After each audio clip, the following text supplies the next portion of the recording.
Okay, here's my honest take on if you should watch Fullmetal Alchemist Brotherhood if you've never seen it. Short answer, yes, absolutely. It's a good anime. Go watch it. However, I do think there are some people out there that think it's like the greatest thing that's ever happened to the anime world, and I actually don't agree with that. I think that it's super good. It's definitely like a top 10. If you haven't seen it, it's like a rite of passage that you have to see it if you're becoming an anime person. It is a little bit older. I think that might be part of it, but Avatar: The Last Airbender is like kind of the same age. I think. I'm gonna look that up to make sure. That is true, just around like early 2000s-ish.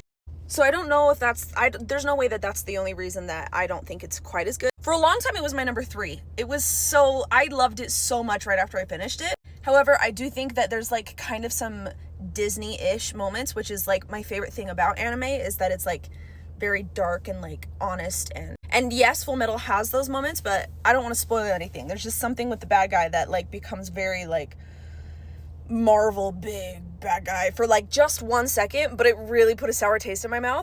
Other than that, everything about that show is so freaking good. For me, it took me a long time to like it though. Like for some people, they like it right off the bat. I wasn't one of them. So I think a lot of this comes down to preference. Story is amazing. Plot is amazing. I love the mystery aspect of it. Really good villain. Awesome female characters. Like really, I don't have that many complaints. This is just simply one of my preferences where it's just not one that like I'm quite as obsessed with, but it is so good. There's literally like, it doesn't do anything wrong other than sometimes I think it's a little slow or like a little, almost like little kitty, which is interesting because that's like something that I usually, like I like Avatar: Last Airbender. I don't know. Let me know if you can help me pinpoint what my feelings are as well if you're watching this and you're like, I've seen it, I get what you're saying.